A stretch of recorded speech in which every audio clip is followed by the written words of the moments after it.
G'day guys, discussing again protein, my favourite subject.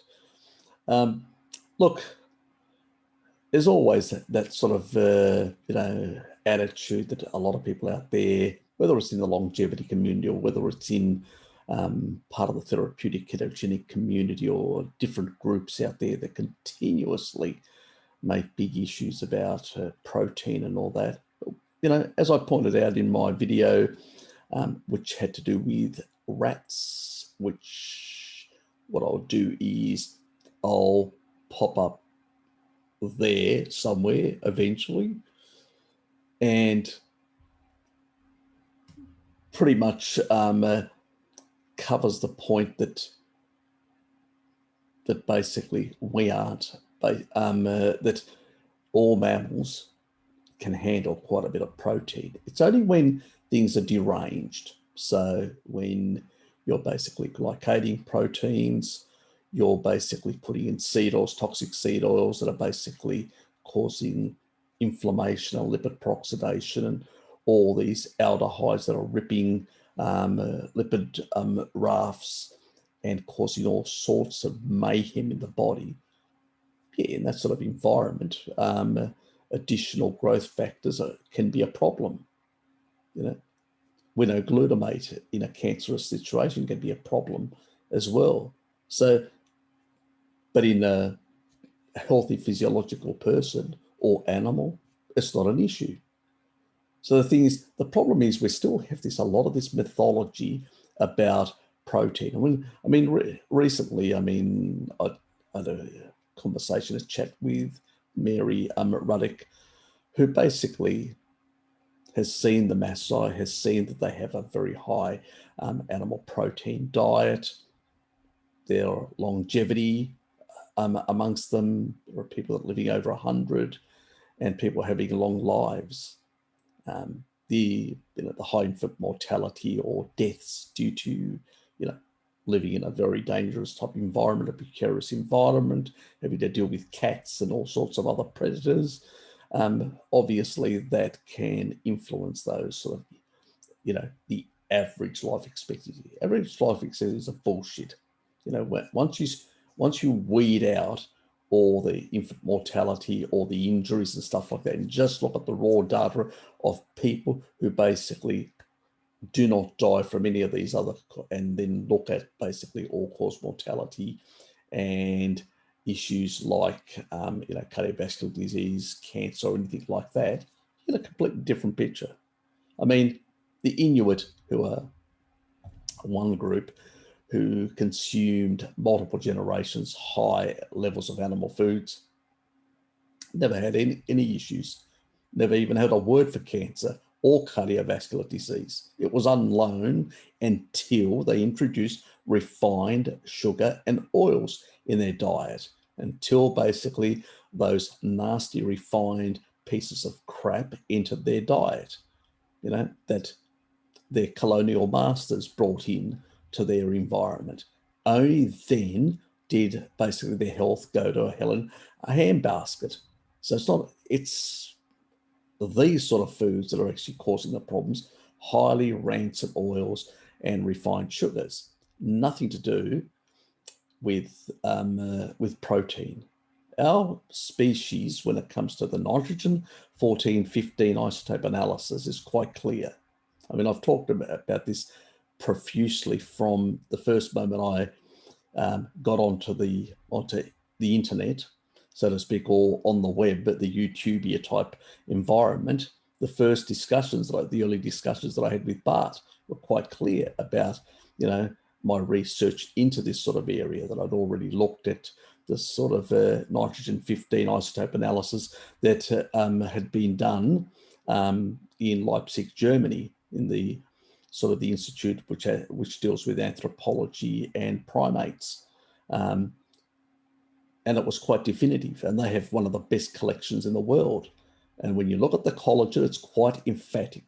Our species and all other hominins, since Homo erectus onwards, have been super and hyper carnivores until we have the mega beast collapse, that sort of climate change, and this longer period of this interglacial period where temperatures increased, and as a consequence, we've had a change in the environment, leaner animals, and a change in sort of where humans have adapted in different ways around the world, but quite clearly up until that point. And also at the same time, let's not forget, our brain size dropped from 1500 cc down to 1320 on average.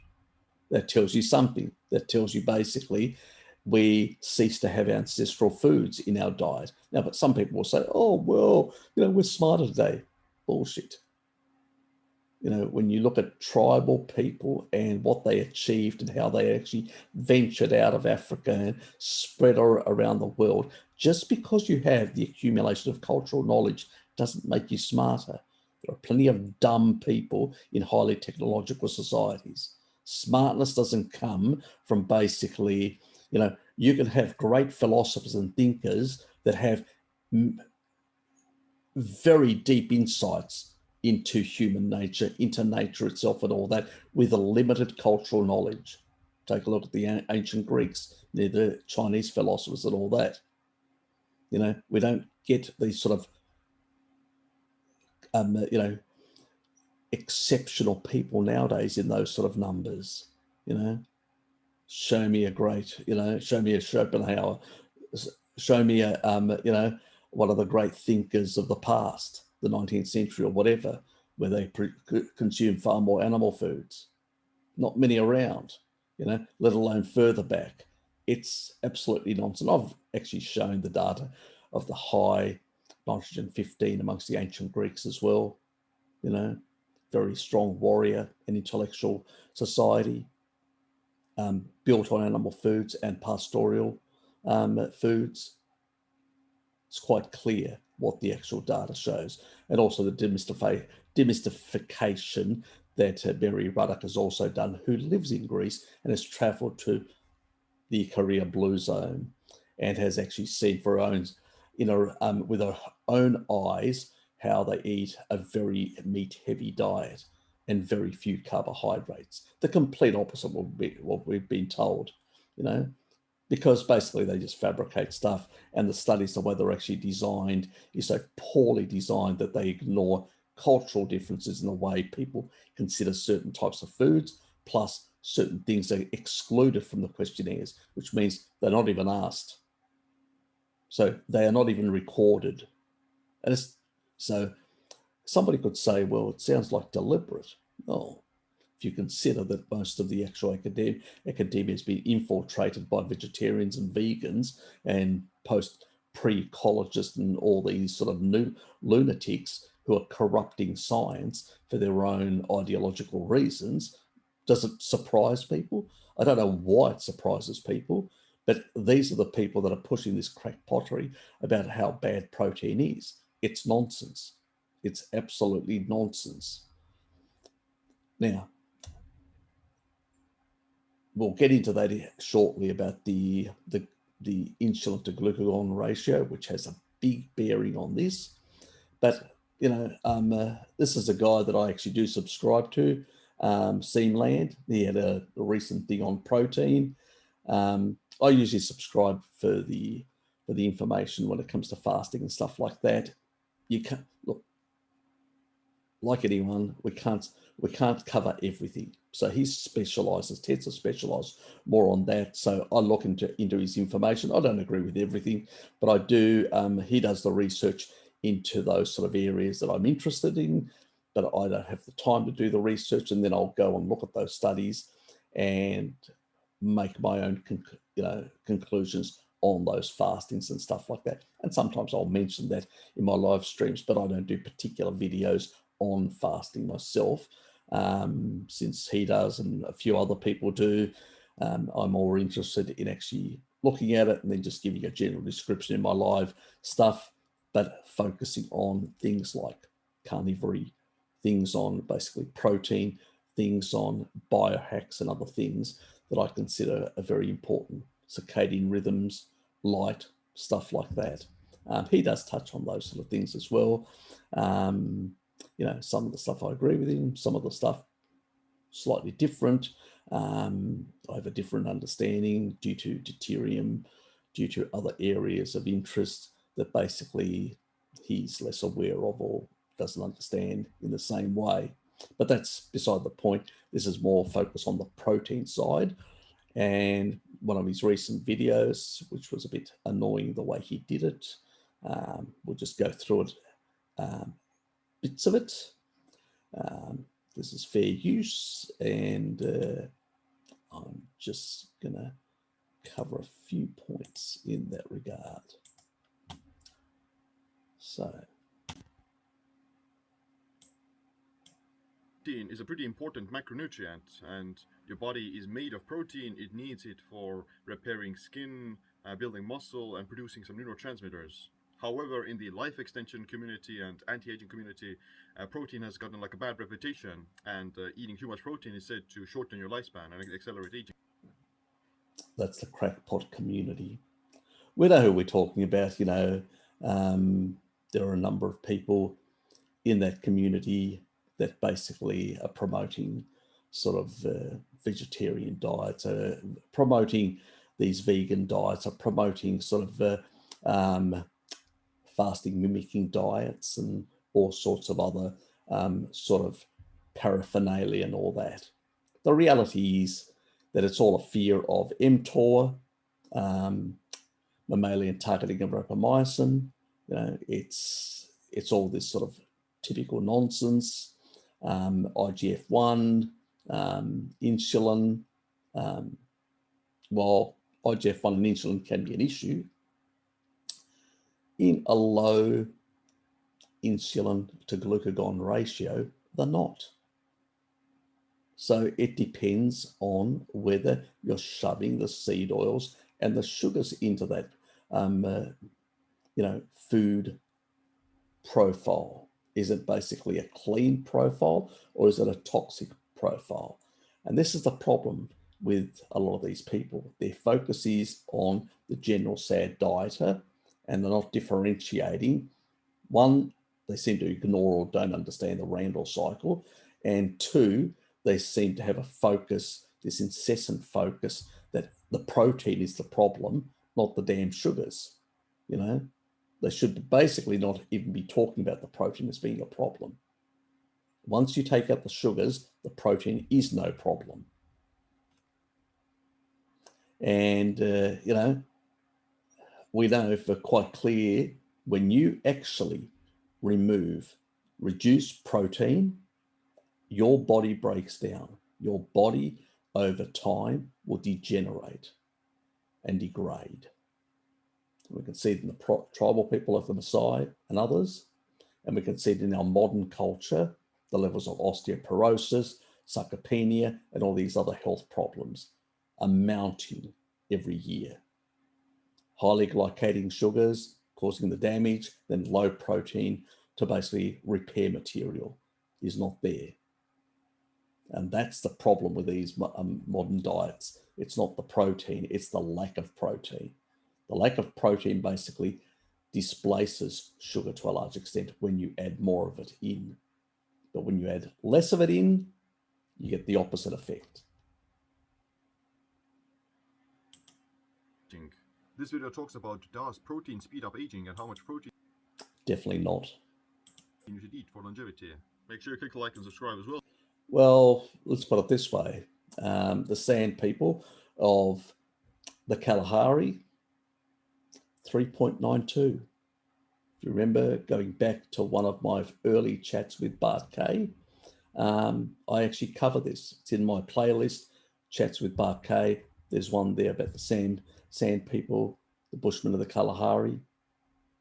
It's about 3.92, and we discussed this information. Now, the information sort of copyrighted, so we couldn't actually show it. We talked about it at that time because it was basically Cordain's sort of group and all that, and so we didn't want to basically have it taken down, so we had to talk through it. If anybody wants to go and buy Cordain's book, they can. That's their business, but pretty much what they had actually picked up, even though There were some issues there with some of their figures that I actually pointed out in that video. The general stuff, I mean, when it came to protein count that they actually had made, was about 3.92 grams per kilo of body weight, which is quite high. Higher than basically the highest optimal levels that I talk about, which is 1 gram per centimeter. Okay, not inch, like some other people have. I'm talking about the metric system per centimeter. You need to convert that to work out how many inches. Okay, per centimeter. Okay, which is 2.54 in terms of inches. So it's per centimeter. So if you're basically 180 centimeters, 1 gram, that means 180 grams for a person who's nearly 6 foot. Okay, that's what it means, which is, it comes out around about 3.3 grams per kilo of body weight for somebody with a normal weight, around about there. Okay, so that's the top optimal sort of level, and the bottom optimal is about 2.2. You should not be below that. You know, this sort of nonsense that you need basically less protein is garbage. It's all based on basically what are the requirements, the general requirements of protein turnover. The body needs more than just protein turnover. It requires enzymes, other proteins that are basically involved in a whole lot of biological processes. There's far more material that the body needs. The body needs far more. Not only that, the utilization is very different between different foods. It's not only, and this is the problem, the bioavailability. So when you're looking at things like meat, dairy, and things like that, there are different bioavailability, you know. So when it comes to dairy and eggs, it's 100%. When it comes to basically other meats, it's around 92%. That means there's an 8% loss or doesn't get in. When you're looking at plants, a lot of the plant stuff is around about 70 odd, some below that, some above that slightly, but around the 70 odd. So pretty much quite damn, like that's the bioavailable.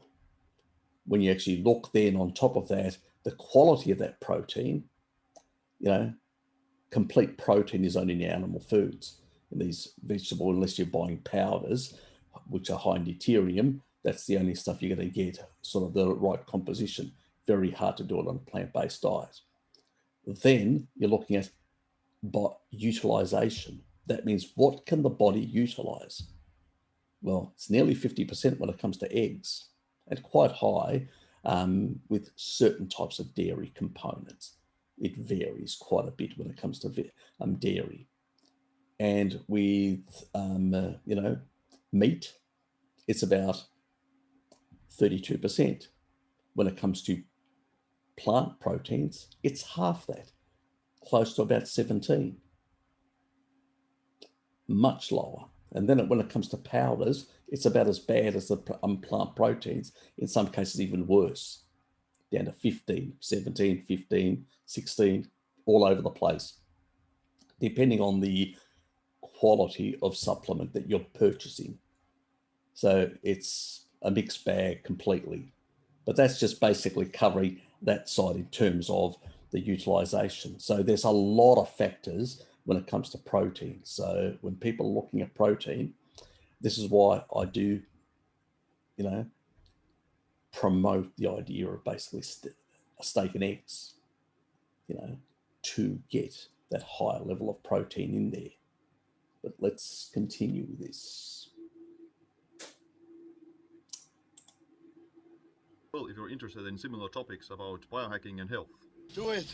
Protein restriction has been found to be linked with some longevity benefits, as well as the prevention of some diseases. This association is thought to be... Exactly. It's an association. That's all it fucking is. And most of these studies that look at the impact of dietary intake on longevity and metabolic health are all basically associational in nature. All of them. And a lot of these people are on basically, you know, See, this reduced protein or intake of low protein, high carbohydrate diet plays a critical role in longevity, metabolic. Basically, you're not engaging the Randall cycle. So basically, when you have lower protein, you're going to have lower fat and you're going to have higher carbohydrate, which means you're not going to engage the Randall cycle. Now, you may be pushing down the growth pathways and not engaging the Randall cycle, and as a consequence, not being insulin resistant. But we know that such a diet is catabolic, but it's also nutrient deficient. So long-term, the nutrient deficiencies are going to cause you a lot of health problems. And the low protein levels are going to basically cause you a lot of muscle and bone loss. And the fat soluble vitamins that are not going to support, that are not going to be there to support good bone mineralization, good bone formation, and good collagen and skin formation, and just general protein synthesis. So you can go both ways, as I said. But even from the 1930s, the most earlier studies is pre-Randall, when it comes to Walter Kempner, that came out of Germany and looked at these low-fat diets. Even he realised it's not sustainable. Too catabolic. Yes, he used it for an intervention before he understood, because he didn't have an understanding and awareness of ketosis, because ketosis, low carbohydrate diets were basically used for epilepsy and those therapeutic forms. They were not used for other conditions and all that. So that was the approach that he took, and he saw some results. And again, it was basically because when you basically are not blockading and causing this insulin resistance or engaging the Randall cycle, as we call it, what happens is you basically become catabolic. But the problem is, here's where the difference is. You become skinny fat, where on a low carbohydrate diet, you become lean fat, lean skinny, which means more lean muscle mass and skinny at the same time. Way healthier because you've got a high metabolic rate. So when you come off a low carbohydrate diet, you've still got a high, with more muscle mass, you've got a high metabolism. You don't get into the yo-yo dieting. But when you come off one of these diets, you've lost a lot of muscle mass, your metabolic rate is down, and you start eating mixed macros, you're much more likely to become insulin resistant much faster and diabetic or whatever when you engage the Randall cycle. So it's not the way to go. Simple as that. It's a very unhealthy way to actually go and live. And we see basically the deterioration that happens with the vegans and all that. And the vegans then that go back onto a sad diet, not come across to the keto or carnivore community, but go back to the sad diet, they end up, just go and check some of the YouTubers, they end up all fucking fat because they're engaging the Randall cycle, and they don't have the protection of sufficient muscle mass to take that glycogen store. So now they're engaging at a much lower level because basically they've reduced their glycogen storage capacity. So they are less insulin sensitive. More muscle mass, you become more insulin sensitive. So what all the other studies have shown when it comes to muscle mass, we know that helps. It's the reason why they encourage exercise, a lot of the crackpots out there, because they know it as well. That's what the literature shows, rat studies and human studies. So let's move on. So this sort of bullshit about with another associational study is basically, short-term study looking at the Randall cycle. Basically, that's all it is, not considering the deficiencies that these sort of dietary approaches can cause long-term. Present even without calorie restriction, which is so far one of the only ways of knowing how to extend lifespan in all species. The main mechanisms for protein restriction on aging is downregulation of IGF-1 and mTOR, which are two anabolic pathways of growth. Although, yeah, we know that. The difference is that only when you engage the Randall cycle do you over-emphasize these growth path hormones. When you basically are at a low state, that's not a problem. I'll show that further down. We're just sort of covering this. Oh, there is some like cell studies and animal studies that show that protein restriction can be beneficial for longevity. There's no real data about humans, and it's not inherently accurate. And most of those C. elegans and a whole lot of other things, and they're very confounded and very short term and tell us very little, basically. Because when you look at the literature, long term, deprivation or restriction of protein ends up driving sarcopenia, bone loss, and muscle loss. Not good. And that basically makes you less insulin sensitive and makes you worse off in the long run. To correlate these animal studies to humans, because like we're different species, and at the same time it's almost impossible to conduct these kinds of studies in humans as well, where you take this person and you put them on Yeah, well,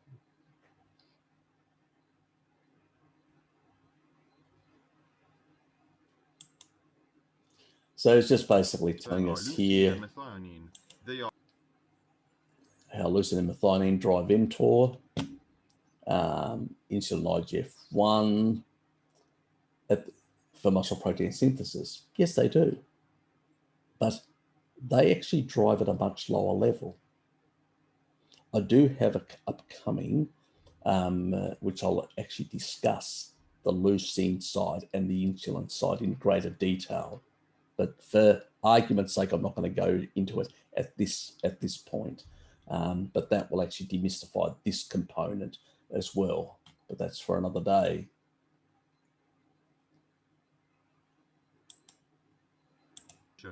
cancer cells need methionine to survive, as do all other cells, because methionine is an Exactly. And all other cells need to survive. They require methionine.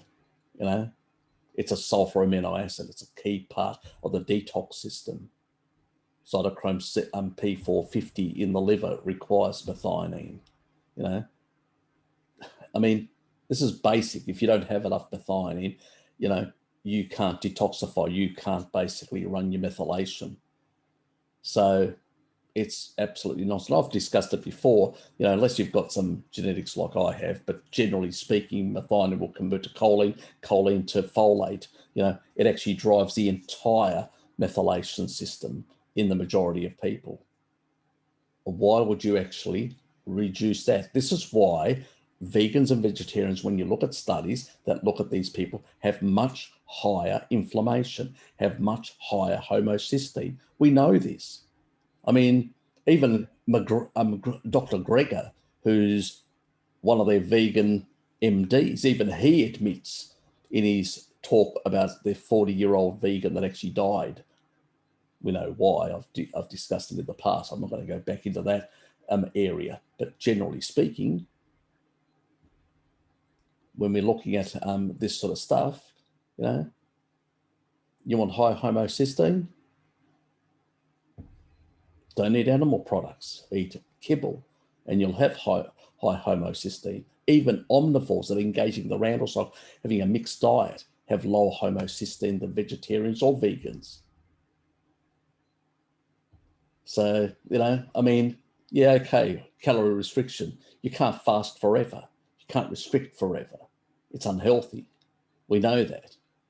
So we have to look at, what is a lifelong sort of diet, not some short-term, basically, intervention, which any sort of short-term intervention can reduce certain type of factors or whatever and look on paper, but that's just reductionist nonsense and dangerous reductionist nonsense that it can basically lead you basically into catabolizing yourself and falling apart.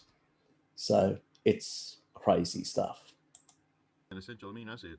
A large 2016 meta-analysis demonstrated that calorie restriction combined with protein restriction had an identical effect on life extension as just calorie restriction without restricting protein. Exactly, which basically shows that usually when you do these studies, what are you doing when you calorie restriction without the protein? He actually said it there. they usually have to take the sugar out. They have to reduce the sugar. So you're automatically reducing the insulin to glucagon ratio. You're automatically reducing the high insulin levels that are driving pathology. We know high insulin in every single study. This is not disputed even by the crackpots. We know high insulin basically drives pathology and inflammation in the body. So that's not disputable by anyone. You know, everybody says high insulin, high IGF-1, these are problems. Okay, so when you remove and you've just got the same high protein and all that, you know, it's sort of the calorie restriction, what we're talking about removing it. It's what that other study that I actually talked about earlier, which was the study about the rats that were given very high protein, 70%, ended up bigger bodies, lean, clean, perfect machines with no health problems, just bigger basically, you know, kidneys for filtration purpose and all that, but completely healthy, not an issue whatsoever. So what's the consequence? Well, the consequence is quite clear. You know, when you eliminate the factor that's causing the problem, and you've got that protein minus the other shit, you're basically very similar, because your insulin to glucagon comes down, and so those growth pathways come down. Simple, you know.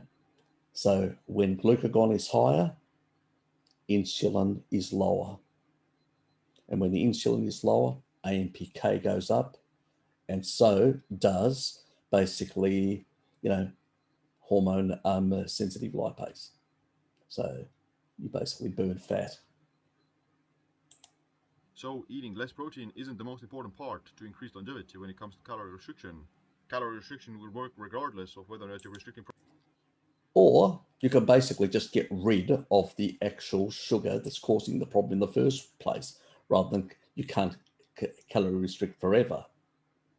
You know, replace the sugar with animal fats, and you're not going to have the problem whatsoever. Higher percentage of protein, including methionine, to keep it at the same level as those who eat without calorie restriction. With protein being matched, the rodents under calorie restriction still gain the benefits of calorie restriction and do better than the ones eating with no restriction. Restricting methionine is also very impractical and difficult because Well, there we agree. It is basically impractical and difficult long term. You just can't do it, and let alone it's so important for the general health of the body.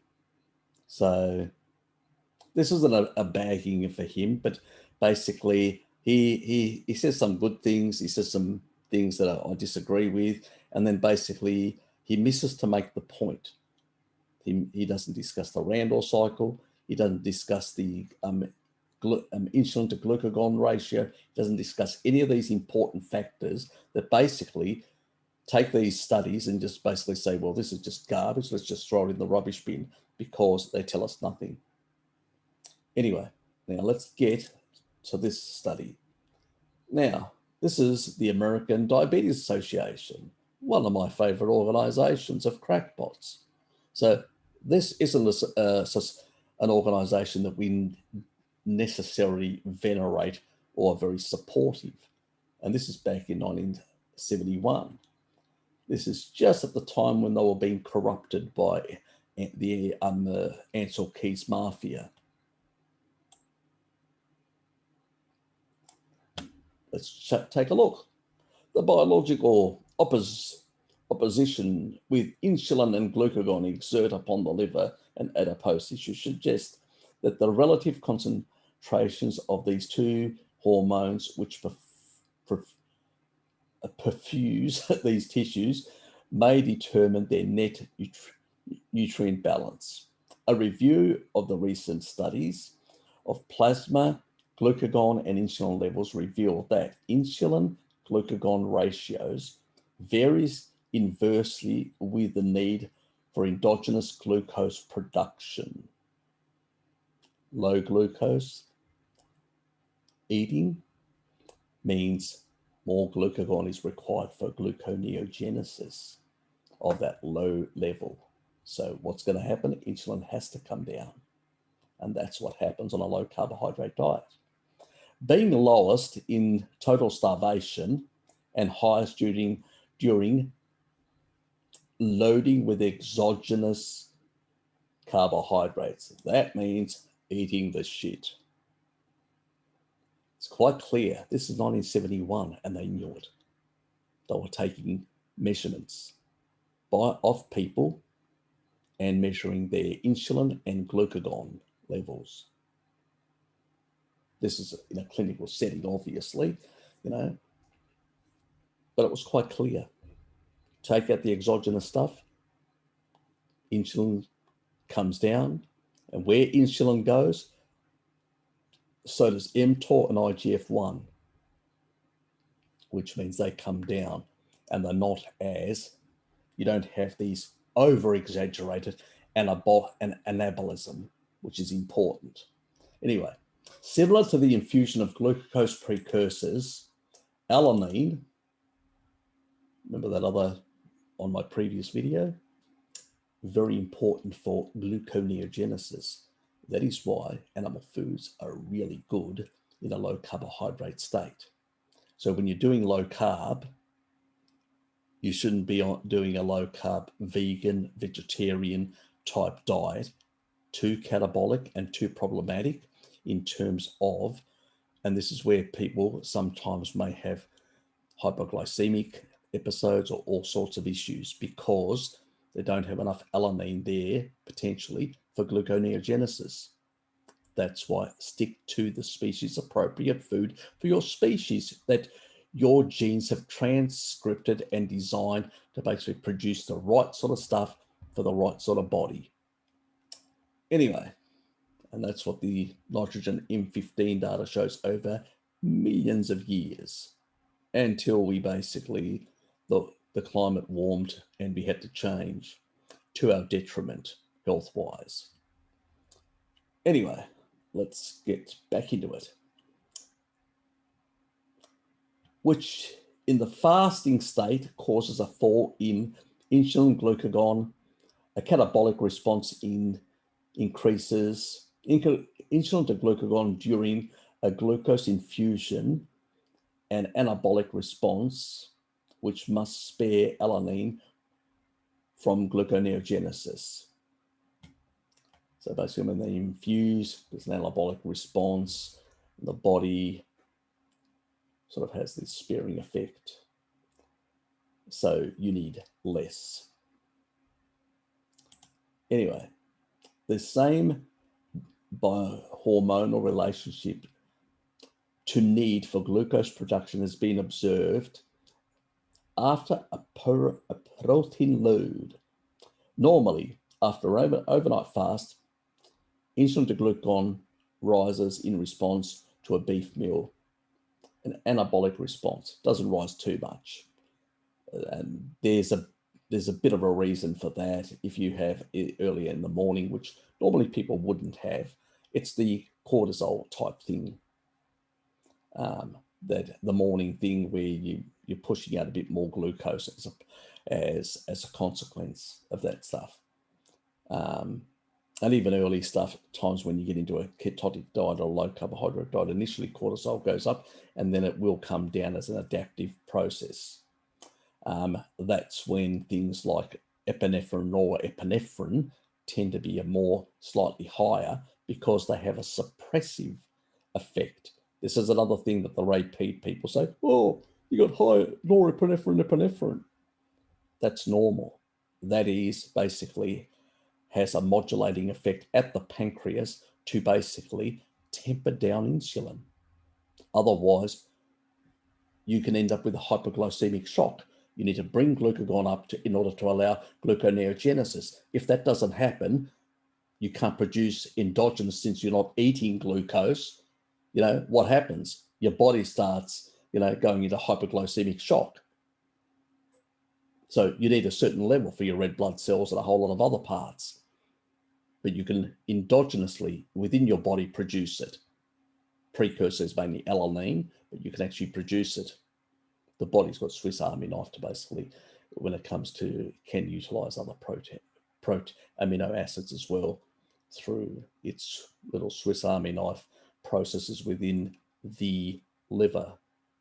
But that means it can be less for other purposes and all that, but I'm not going to get into that. That's just a general thing. So if you get enough by eating a lot of animal foods, you're not going to have a problem with all this sort of process. But this explains why epinephrine, norepinephrine go up, because they have an effect directly on the pancreas. So, the crackpots will say, because they're trying to make a case for, all these catabolic sort of things. No, there's a reason for that. There are different states when you fast, these do go up again, and it's more, again, they may go up for the same purpose of lowering insulin to push up gluconeogenesis, but there are other catabolic things that are happening at the same time, because you're depriving the body of protein and fat and a lot of other things as you're fasting, but that's a different situation.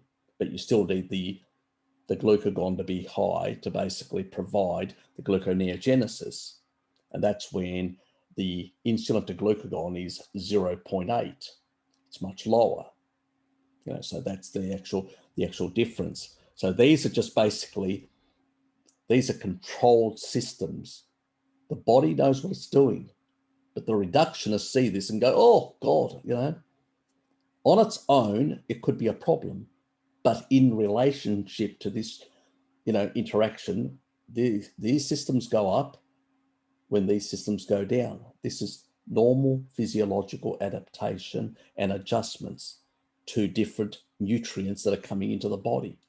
That's what the body's been doing this for a very long time, and it continues doing it, knows what it's doing. It doesn't need a crackpot to tell it in a reductionist way that it doesn't know what it's doing.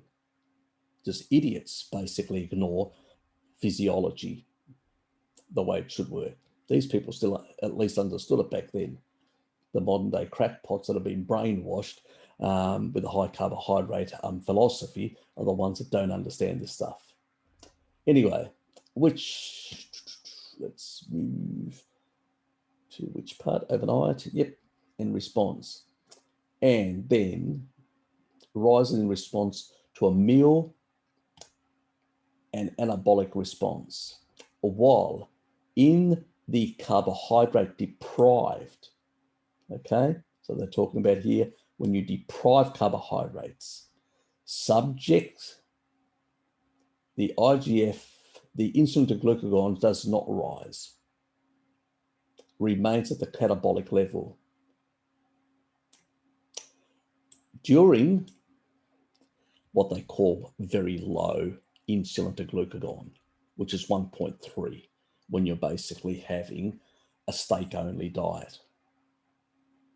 That's why I say, because all these growth pathways like mTOR, insulin, IGF-1, they go together in lockstep. Remember, I've talked about primitive organisms, how insulin and IGF-1 were the same.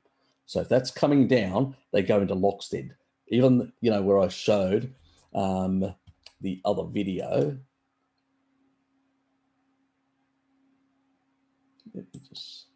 Do you see? Insulin, IGF-1. They go together. They work together. The more the one goes up, the more the other goes up. Understood? That's the normal mechanism. These guys are always, with a lot of these studies, are looking at mixed macros when you've got a lot of carbohydrates. That's what the other study is actually showing. These people that are basically biochemists and actually researchers, not basically nutritionists who do crackpot research. There's a difference between the two camps.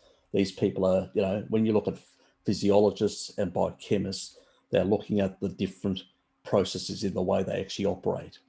When you're looking at crackpots, basically they're looking at the foods. They have a different perspective, and they're looking in a reductionist way in regards to those foods. We need to differentiate how the body works, how these people understand the body works, and the others who are just looking at single factors and making whole philosophies around them in a very reductionist, non-holistic way of how the body works. That's why we get into trouble with all the nutritional nonsense that's out there, let alone all the epidemiological, which is just food frequency questionnaires. People just, the associational stuff, remember we talked about earlier? Even that one that actually showed asking people, oh, what do you eat? Same bullshit, different day, people and inaccuracies. That's not controlled. Proper science is controlled, where you measure everything precisely. That's just junk. Questionnaire reviews, that's what they are. Just reviewing people's opinions nearly. It's crap. We shouldn't be basically determining policy on that. We should be determining on proper research and how the body works. Anyway, let's go back to this. So, during a glucose infusion, so they're putting glucose back in, the injection of a beef meal induced a greatly exaggerated anabolic rise in insulin to glucagon, the stuff that we talk about. So if you go to McDonald's and have a burger with fries and with soda, a whole lot of sugar, what are you going to get? This pronouncement. Because in nature, we never had this type of food. These are modern processed foods.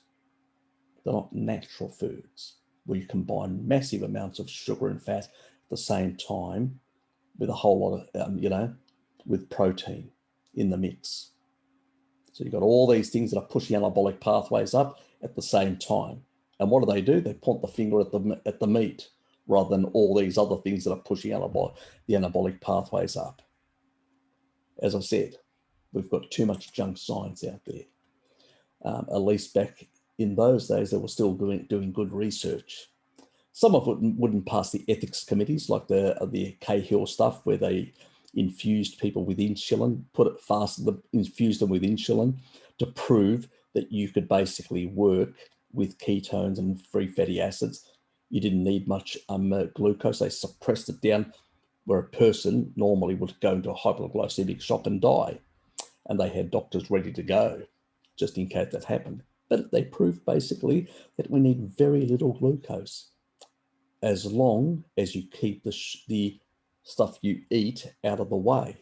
If you don't eat sugar, your body can manage quite well with ketones and free fatty acids. Anyway, and it's actually healthier. It creates less reactive oxygen species in the mitochondria. It creates more metabolic water. It hydrates as well. I've discussed these in other cases. These findings are believed to account for certain previously poorly understood clinical observations. They may explain the so-called protein-sparing action of glucose and the salutary nutritional effects of intravenously administering amino acids preparations when glucose is also provided in large quantities. Obviously, not a good thing to actually infuse large amounts of exogenous sugar. The inability of diabetics to increase their insulin to glucagon generally paralleled with catabolic state. They talk about diabetes 1 by stimulating glucagon but not insulin tissue breakdown due to infection trauma. Further reductions in insulin to glucagon causes metabolic deterioration. Possible role of insulin to glucagon in response to burn, trauma, infections, and malignancy is considered. You basically need some insulin. And so when you're actually eating, if let's say you're doing a low-fat diet where you've got just a potato diet, that will give you an insulin to glucagon of 4. So insulin will be much higher, but you'll still be basically in a state where you can still lose fat. And we know that happens We know people go on a potato diet and basically lose weight. It's a very unhealthy way to lose weight, but you can lose weight, but it's still very unhealthy because it's very poor in micronutrients and very poor in protein. So ultimately, you'll rebound and yo-yo badly, even way more badly than a mixed diet by calorie restricting. So it's not a good thing ultimately. But,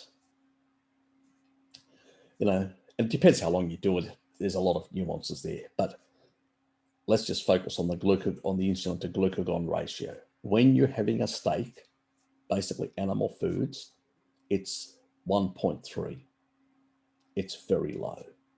And that's the fundamental difference. You're still enough to basically create muscle protein synthesis, but not enough to basically cause, inflammation, fat deposition, making you fatter, things that actually make you unhealthy and stuff like that.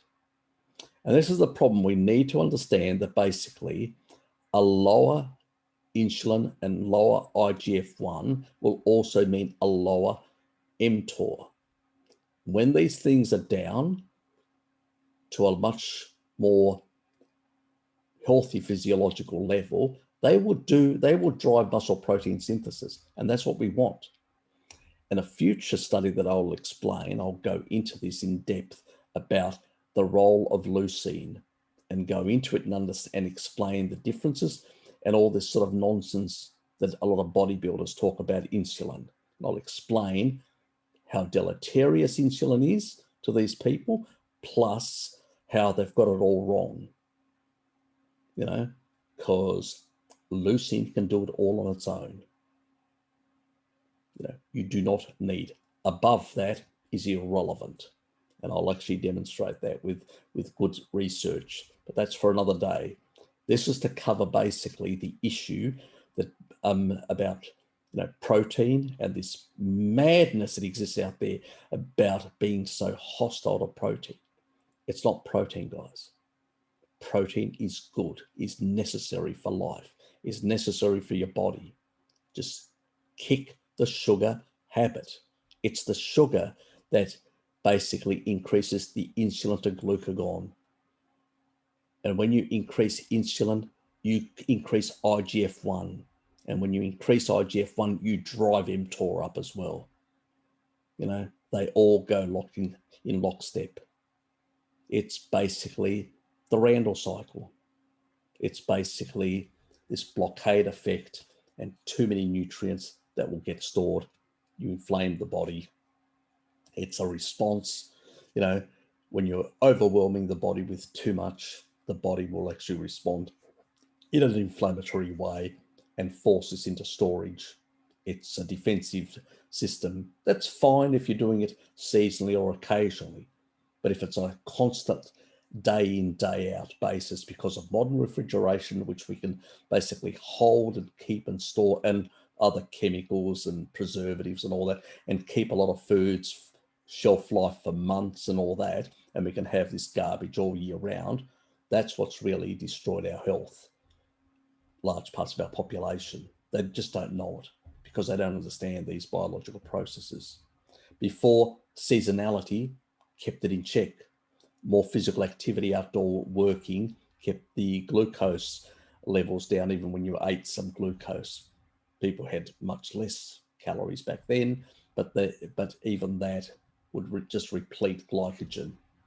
But now we live in an environment where we're more sedentary and the calories are very high, highly available, highly palatable, and they're creating a raft of health issues. But we need to stop blaming one of the key, most important macros for our bodies, for our tissues, for our protein, for our enzymes, all the biological processes that happen require it. They require two things, and that is healthy animal fats and healthy animal proteins. Those two are the victory for your body that will basically guarantee your body good long life. Now I'm going to basically put there eventually a video shortly that will basically a reminder for that high protein one about kidneys and all that of the rats. So anybody that hasn't seen it can go and actually check that out as well. So basically, guys, don't fall for the nonsensical propaganda out there. Protein is great. Embrace animal protein and do not fear it.